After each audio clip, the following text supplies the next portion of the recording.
irmã, tudo bem com você? A graça e a paz do Senhor Jesus seja contigo, seja sobre a sua casa. Vamos iniciar mais uma mensagem da palavra do Senhor. Eu convido você, se você estiver de posse da sua Bíblia, aí você que está nos assistindo, abra sua Bíblia no livro de Salmo, capítulo 1.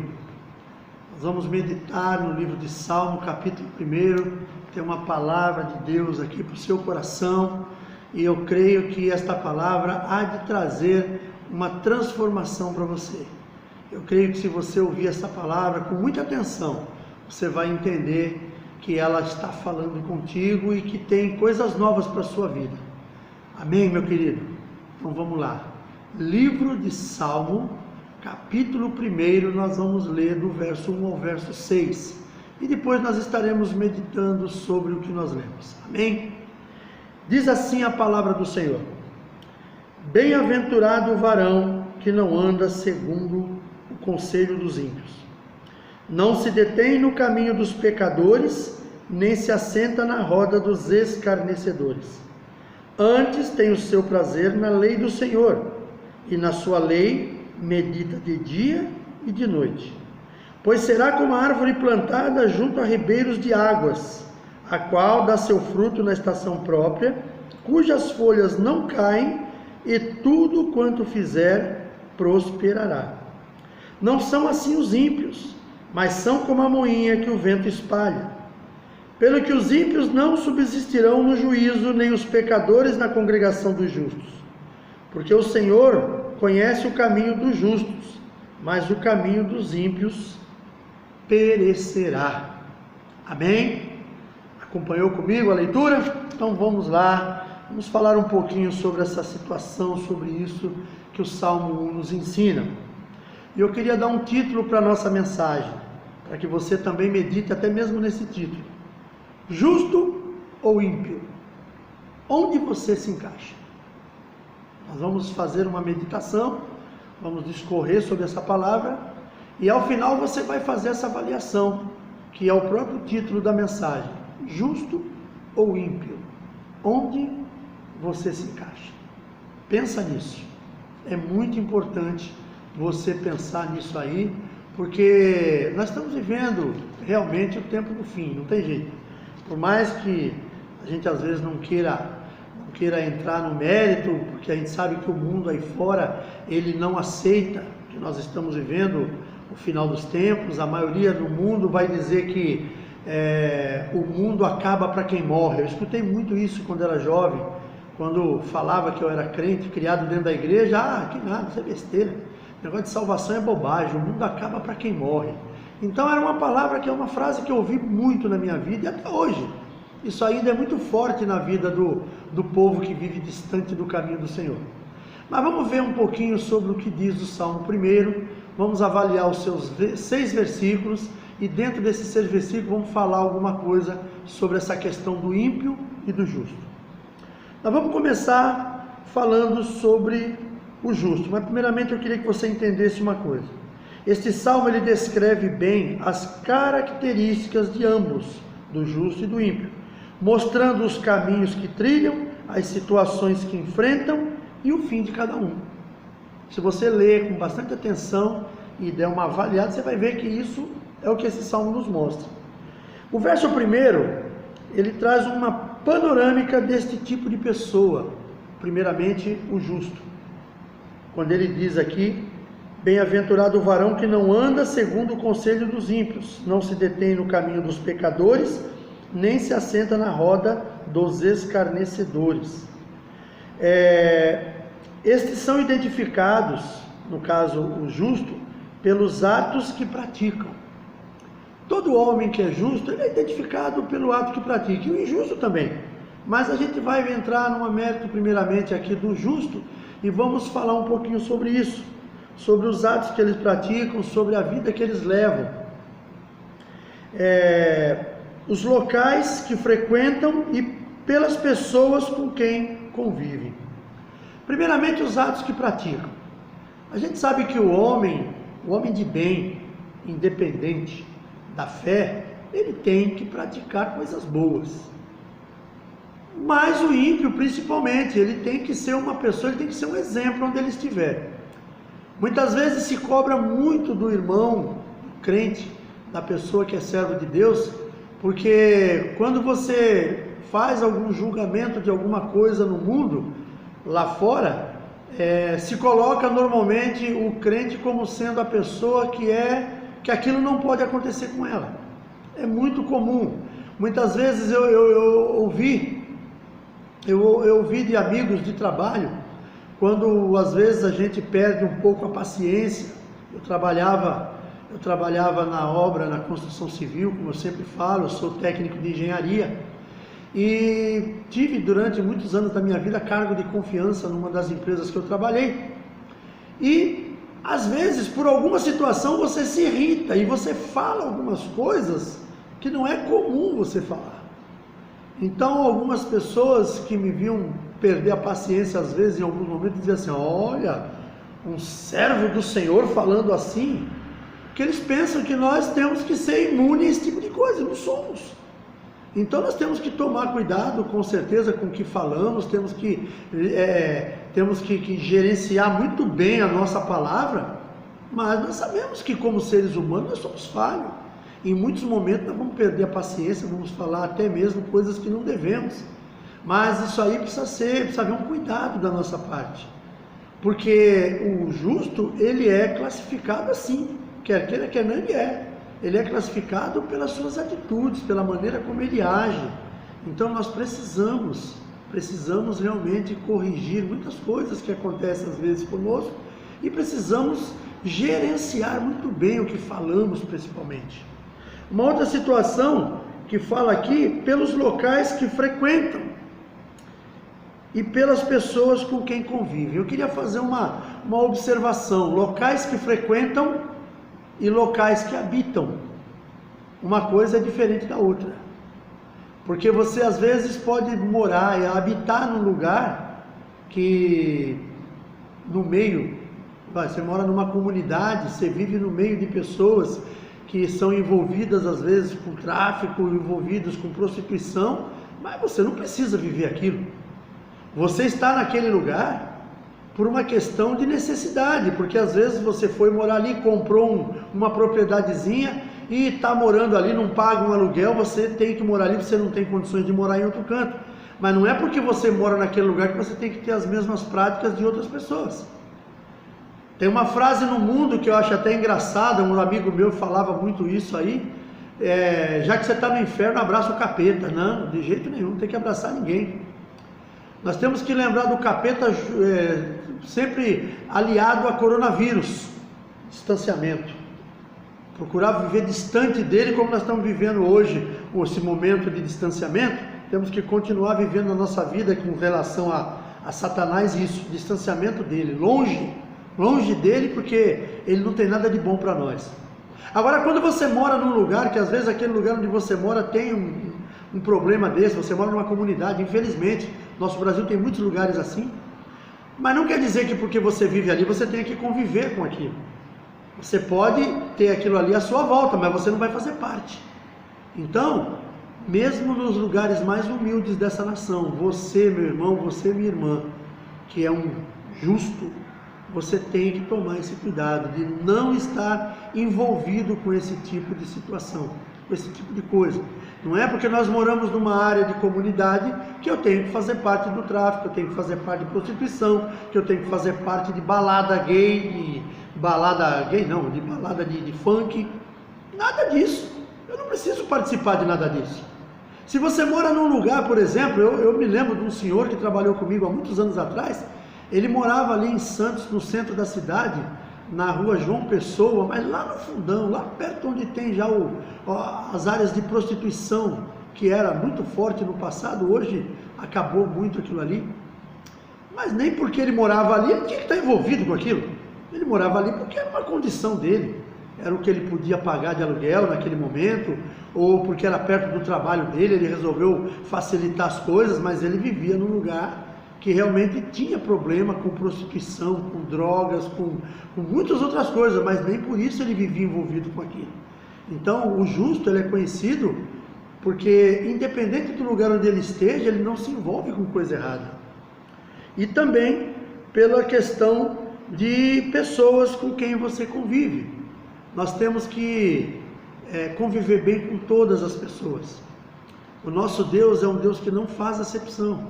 Para ele não importa quem seja, tanto que Jesus morreu pela prostituta, morreu pelo traficante, morreu pelo assassino, pelo ladrão. Ele não morreu somente pelos crentes, ele morreu por toda a humanidade. Ou seja, Deus não faz acepção de pessoas e nós também não podemos fazer. Então, você vai ter suas amizades dentro do seu local de trabalho, dentro da sua escola, dentro da sua área social. Você vai conhecer pessoas que talvez não te convenham você andar com ela, mas nem por isso você pode desprezar, sabe? Você sabe que determinada pessoa cultiva certos vícios, você procura ter um bom relacionamento com essa pessoa sem andar junto com ela. Então também faz parte. Por isso a Bíblia diz: não se detém no caminho de pecadores. Ou seja, se você sabe que a pessoa vive de forma errada, vive no pecado, vive na prostituição, vive nos vícios, você não tem que andar junto com ela. Então o justo, ele é conhecido porque ele é uma pessoa que ele preza pelas coisas do Senhor, ele anda de forma diferente, mesmo estando em ambientes que talvez não sejam os mais próprios. Eu conheci uma pessoa há muitos anos atrás, naquele tempo eu estava fora dos caminhos do Senhor. Esse homem, ele era um professor de violão, ele dava aula de vários tipos de instrumento de corda, ele era muito bom inclusive naquilo. E um dia, conversando com ele na casa de um amigo para quem ele dava aula, ele falou que ele é crente, na época já fazendo parte do ministério da Assembleia de Deus. E me lembro bem, isso faz muitos anos, faz mais de 30 anos, eu me lembro bem, a Assembleia de Deus sempre foi muito rigorosa na sua doutrina. Eu vim da Assembleia de Deus quando garoto, minha família toda assembleana, na minha época quando eu nasci, fui criado até os meus 15, 16 anos, dentro dos conceitos da Palavra de Deus, mas dentro da Assembleia de Deus, porque realmente ela tem realmente, ou pelo menos tinha na época, umas doutrinas um pouco mais rígidas. Eu acho que não está errado, mas vamos seguir em frente. Eu conversando com essa pessoa, eu falei para ele, quando ele falou para mim que ele era de lá, mas ele continuava ainda trabalhando em alguns lugares, porque ele era músico, ele tocava instrumento, ele dava aula, ele era muito bom no que fazia. Aí eu fiz uma pergunta para ele, né? Falei: vem cá, meu querido, mas você hoje crente, você continua trabalhando nesses mesmos lugares?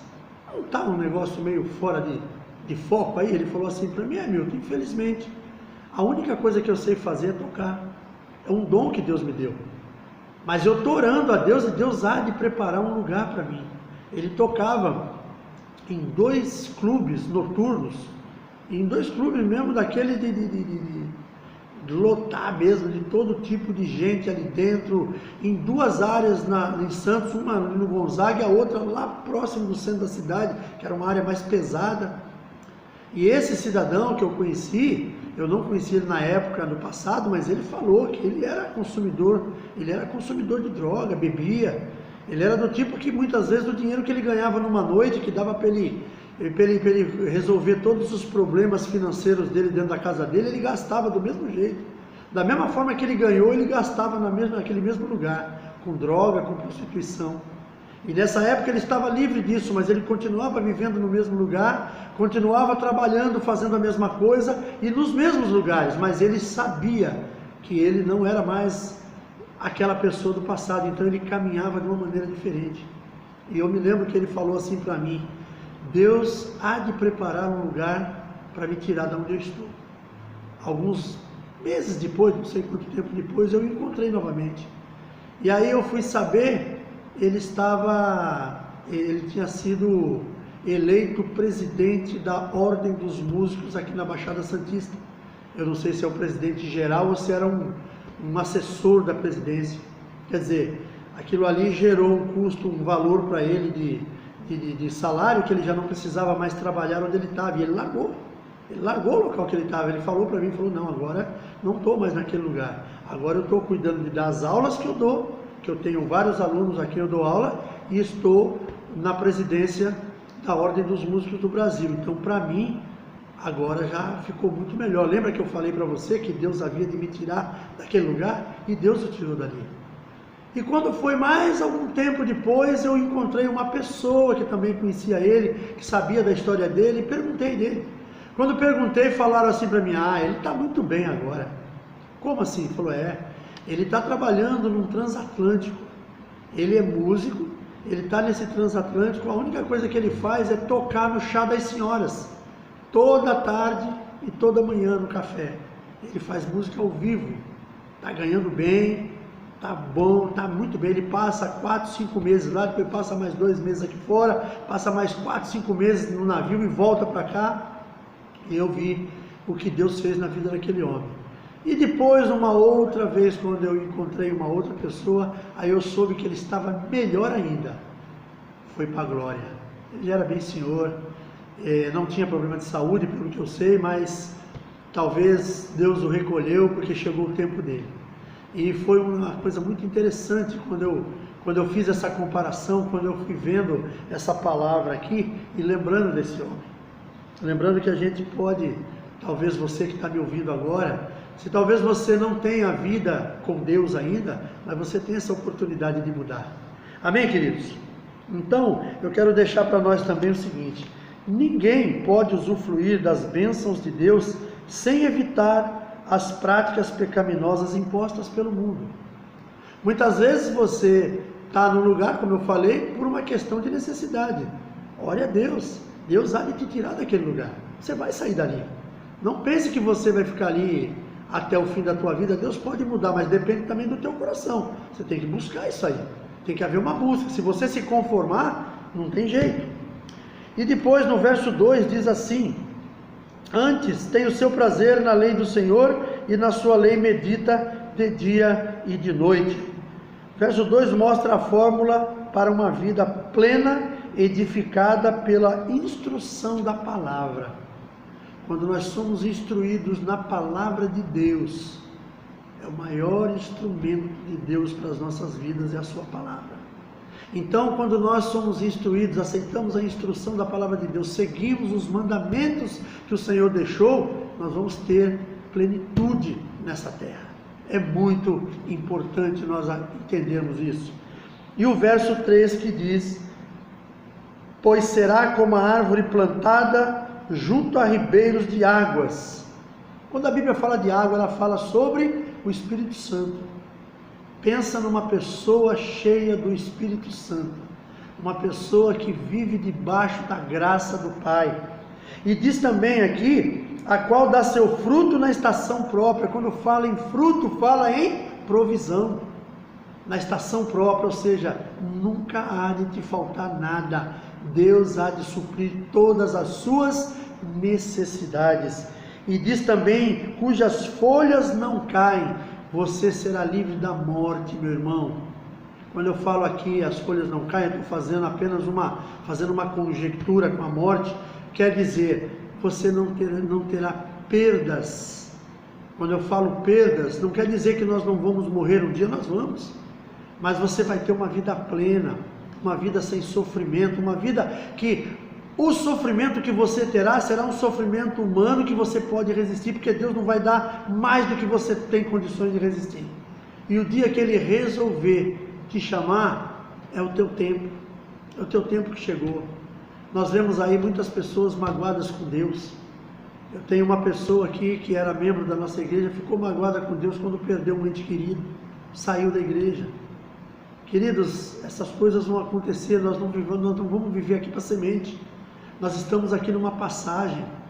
E hoje são tirados de nós pessoas que nós muitas vezes nos entristecemos, mas não podemos nos entristecer com Deus, porque tudo existe um motivo.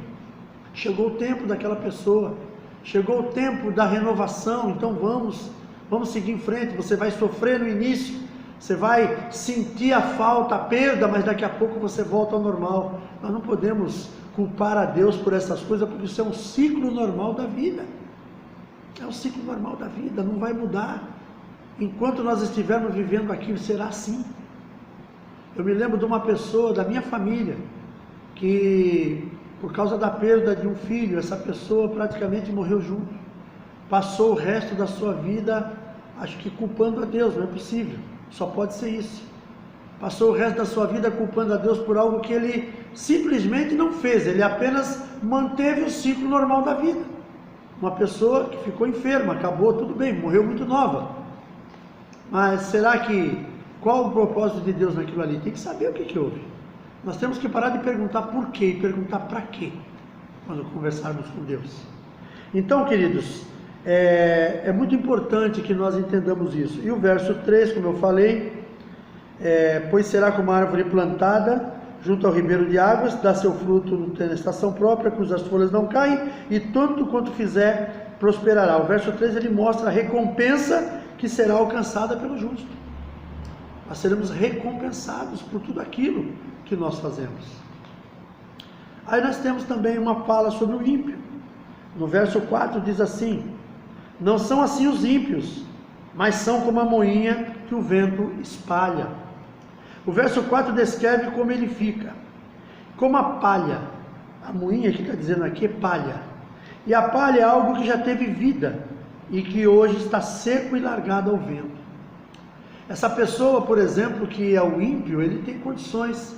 Hoje a palavra de Deus, ela nos ensina que se nós pedirmos perdão ao Senhor, nos colocarmos diante dele, entregar nossa vida nas mãos do Senhor, nós seremos salvos.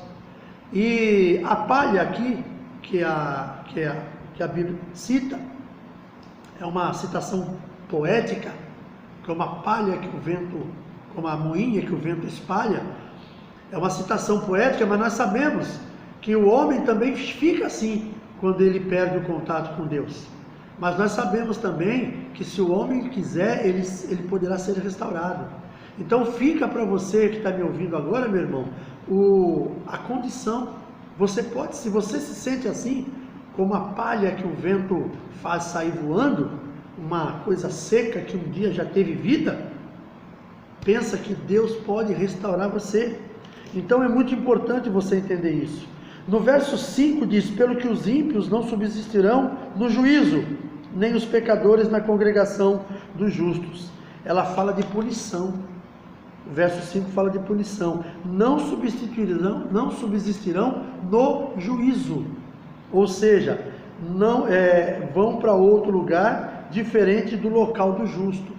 Ela não vai ser colocada no mesmo lugar do justo, o ímpio. Então nós precisamos entender que enquanto há vida, há esperança. Enquanto há esperança, você pode abrir a sua boca e falar ao Senhor que você se arrepende de tudo aquilo que você tem vivido e mudar a sua história. Pensa nisso aí. E o verso 6, para nós encerrarmos, diz assim: porque o Senhor conhece o caminho dos justos, mas o caminho dos ímpios perecerá. Deus com justiça destinará cada um para o seu lugar. Juízo final. Justo com Cristo, ímpio, lago de fogo. Pensa como você tem vivido nos últimos tempos. Pensa como tem sido a tua vida e pensa que ainda dá tempo de mudar. Eu faço um apelo para você que está me ouvindo agora, você que está assistindo esse vídeo. Procure uma igreja perto da sua casa.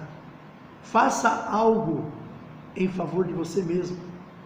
E se você for o sacerdote do seu lar, porque o sacerdote não tem a ver com fé, com religião. Sacerdote é uma determinação de Deus. O homem, o pai, é o sacerdote do lar junto com a esposa. E se você é o sacerdote do teu lar, se você é o pai da família, com certeza você vai levar toda a tua casa junto contigo. Porque Deus há de honrar você. Pensa nisso. Eu quero nesse momento orar com você. Quero depois estar fazendo as últimas considerações. E mais uma vez eu clamo a você, faço esse pedido a você. Se você que está nos assistindo, você ainda não aceitou Jesus como Senhor e Salvador da sua vida, faça isso. Faça a prova do Senhor. Se você tem a tua vida um pouco atribulada, você não consegue se ajustar, você vê que a tua vida não tem andado muito bem, entrega teus caminhos ao Senhor, confia nele e tudo mais ele fará. Salmo 37:5 diz assim. Vamos orar neste momento e depois eu faço as considerações finais. Senhor meu Deus, em nome de Jesus, quero pedir a tua bênção, Pai, sobre estas vidas que estão assistindo este vídeo agora.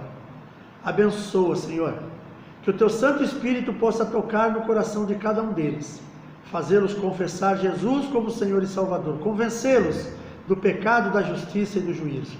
E que em nome de Jesus nós possamos estar juntos a cada dia, seguindo na tua presença, e um dia, Senhor, nós todos haveremos de morar juntos na glória com o Senhor. Que a mão do Senhor seja sobre cada vida, Senhor, que está ouvindo este áudio, que está assistindo este vídeo. Que a paz do Senhor seja derramada sobre cada um de nós. Que tudo na nossa vida seja para a glória do teu nome. É o que eu te peço neste momento e já te agradeço em nome de Jesus. Amém. Glória a Deus, meu irmão.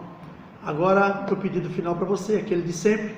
Se você assistiu este vídeo, gostou, deixa o seu joinha. Se você não gostou também, não tem problema. Você pode dar um dislike. Para mim, eu vou procurar melhorar. Se você colocar lá nas tuas anotações, olha, pastor, eu não senti firmeza nessa palavra, isso não se encaixa comigo, não tem problema. Pode colocar, eu vou procurar melhorar, eu vou procurar trazer mensagens sempre para edificar a sua vida. Só que você precisa me ajudar nessa parte, deixando o seu like, se inscreva no canal se você ainda não é inscrito, tá? Eu estou fazendo um vídeo diariamente. Quando voltarmos ao normal, as nossas igrejas a funcionar, nós vamos estar fazendo da mesma forma, só que daí eu vou fazer um vídeo individual meu, como eu faço diariamente aqui na igreja, e nas quintas-feiras e nos domingos nós vamos fazer o vídeo apresentando na igreja mesmo, com o pregador que estiver ministrando a palavra naquele dia. Ou seja, eu quero por um bom tempo estar seguindo com um vídeo diário pelo menos. Amém? Então, eu conto com a sua ajuda, conto com a sua contribuição e que você possa ser ricamente abençoado em tudo aquilo que você fizer. Amém, queridos? Um beijo no coração, um forte abraço a todos e até o próximo vídeo, se assim o nosso Deus permitir.